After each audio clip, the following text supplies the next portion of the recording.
Let us read Daniel 6 and 16 together. Then the king commanded, and they brought Daniel and cast him into the den of lions.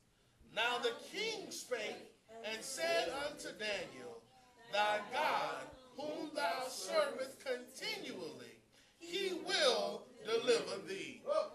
Man, you may be seated. I'm not going to be before you long because the Lord has already spoken, but we're just going to talk about living with lions. We're going to talk briefly about living with lions. About 2 or 3 weeks ago, the Lord troubled my sleep. And as I was sleeping, I had a dream. And in the dream, my family and I were in a lion's preserve. And I don't know if you've ever seen a lion's preserve, but it's a large open area, green area, surrounded by gates, and it's full of lions. And I saw myself in the dream looking around and seeing these lions. And they were everywhere. There was no place you could look and didn't see a lion. There were female lions. There were male lions. There were lions everywhere, large, ferocious lions. And I looked around and I saw my family was in the den. And they were walking around the lions. They were next to the lions, and the lions were everywhere. And I felt myself become slightly anxious.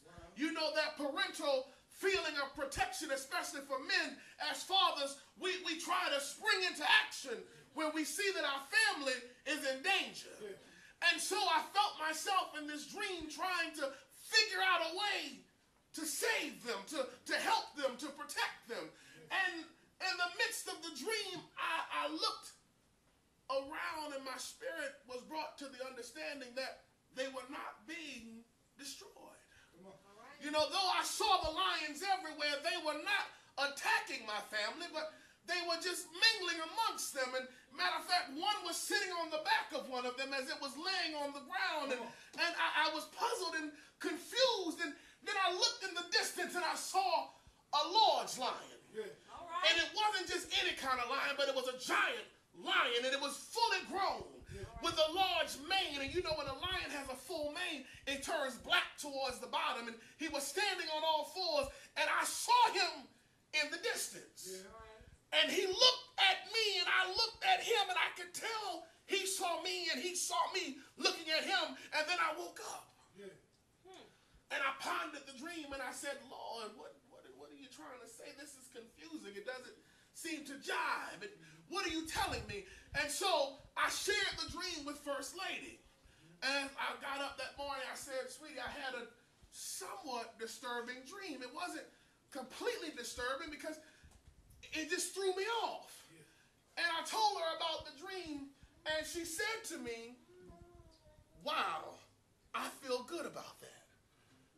And I said, what do you mean? What do you mean you feel good about that? She said, well, you said that in the dream, we weren't consumed. And when she said that, my spirit went immediately to Daniel.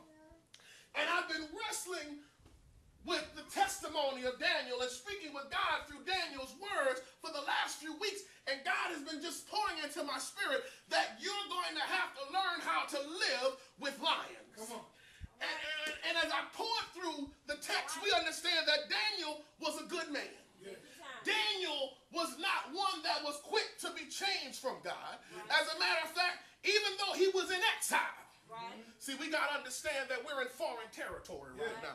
This is not what God has designed. Jesus, this is not what God designed for us, but we are yet living in exile. And so Daniel found himself in exile.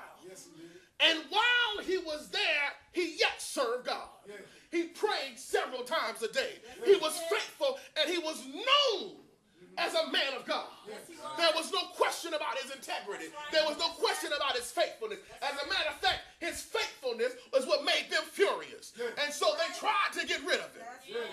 And they concocted a law and tried to use the legitimacy of the crown to kill him. See, you have to understand, when the devil gets busy, he tries to use the legitimate sources of this world to destroy the blessings that God's put in your life. But understand that God is not going to allow it. So even though the legitimate forces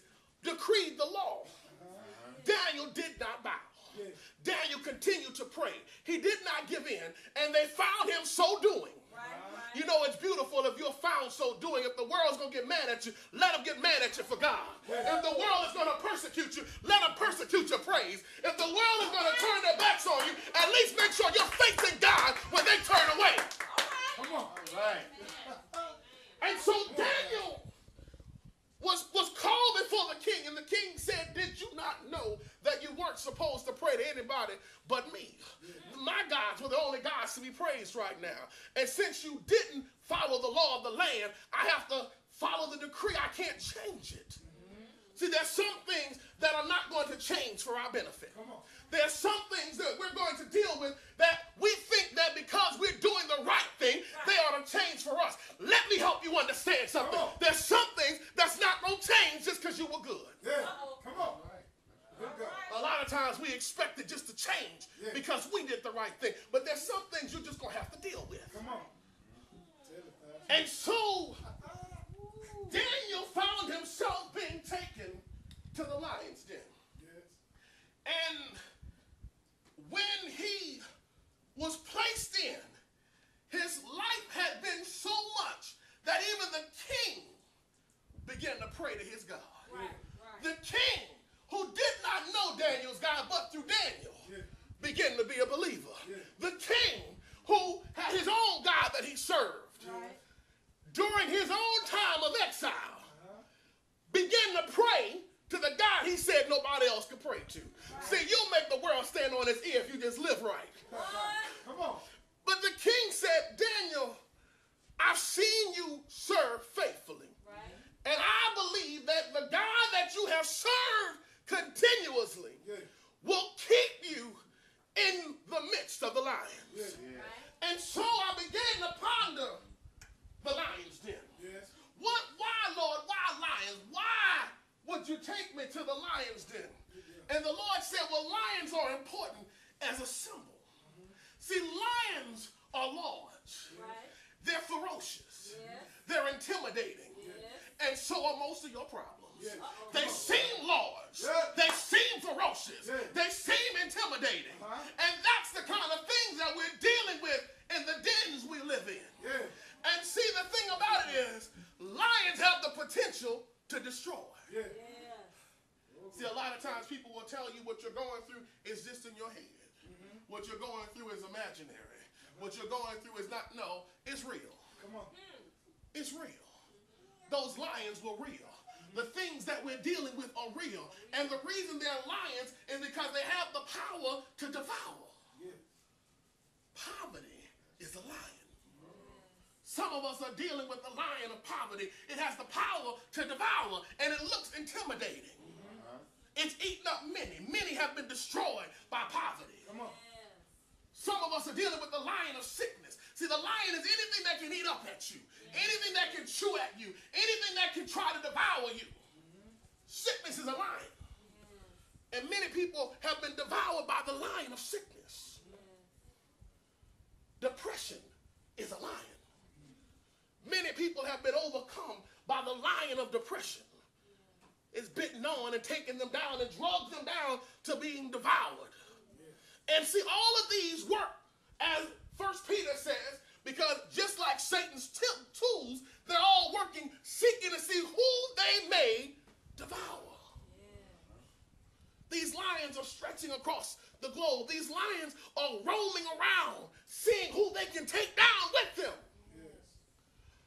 But when you have God in your life, even in the lion's den, even when you are not able to escape where the lions are. See, a lot of times we expect God to move us somewhere else, to take us out of the problem, to move us out of the situation so that we are just living on Glory Elysium fields and